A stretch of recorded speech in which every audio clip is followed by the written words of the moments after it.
ನಮಸ್ಕಾರ ಎಲ್ಲರಿಗೂ. ನೀವು ಈಗಾಗಲೇ ನಮ್ಮ ಚಾನಲ್ನಲ್ಲಿ ಹಾಗಲಕಾಯಿ ಗೊಜ್ಜು ಹೇಗೆ ಮಾಡೋದು ಅಂತೇಳಿ ನೋಡಿರಬಹುದು.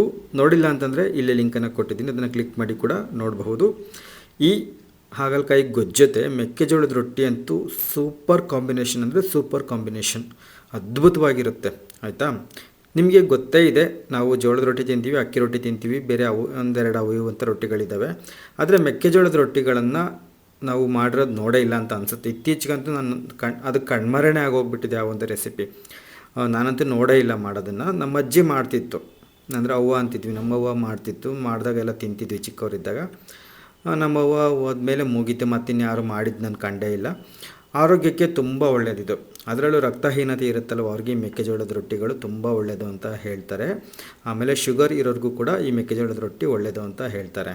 ಆಯಿತಾ, ಇದನ್ನು ಯಾವಾಗಾದರೂ ತಿಂಗಳಿಗೆ ಒಂದು ಸತಿನೋ 2 ಸತಿನೋ ಮಾಡ್ಕೊಂಡು ತಿನ್ನೋದ್ರಿಂದ ಏನೂ ತೊಂದರೆ ಇಲ್ಲ. ತುಂಬ ಚೆನ್ನಾಗಿರುತ್ತೆ, ರುಚಿ ಕೂಡ ಅಷ್ಟೇ ಚೆನ್ನಾಗಿರುತ್ತೆ. ಒಳ್ಳೆ ಪಲ್ಯಗಳ ಜೊತೆಗೆ ತುಂಬ ಅಂದರೆ ತುಂಬ ಚೆನ್ನಾಗಿರುತ್ತೆ. ಚಪಾತಿ ಮಾಡೋದಕ್ಕಿಂತ ತುಂಬ ಸುಲಭ ಇದು. ಚಪಾತಿ ಮಾಡ್ತೀವಲ್ಲ, ಅದಕ್ಕಿಂತ ತುಂಬ ಸುಲಭ. ಆ ಒಂದು ರೆಸಿಪಿಯನ್ನು ನಾನು ಇಷ್ಟರಲ್ಲೇ ಅಪ್ಲೋಡ್ ಮಾಡ್ತೀನಿ. ನಿಮಗೆ ಆಸಕ್ತಿ ಇತ್ತು ಅಂತಂದರೆ ನೋಡಿರಿ. ಆಯಿತಾ, ನಿಮಗೆ ನಮ್ಮ ಚಾನಲಲ್ಲಿ ಬರ್ತಕ್ಕಂಥ ವೀಡಿಯೋಸ್ಗಳು ಇಷ್ಟ ಆಗಿದ್ದರೆ ನಮ್ಮ ಚಾನಲನ್ನು ಸಬ್ಸ್ಕ್ರೈಬ್ ಮಾಡ್ಕೊಳ್ಳಿ, ಲೈಕ್ ಮಾಡಿ, ಕಮೆಂಟ್ ಮಾಡಿ, ಬೆಲ್ ಐಕಾನನ್ನು ಪ್ರೆಸ್ ಮಾಡಿ. ಮುಂದಿನ ವಿಡಿಯೋದಲ್ಲಿ ಸಿಗ್ತೀನಿ. ಟಾಟಾ, ಬಾಯ್ ಬಾಯ್.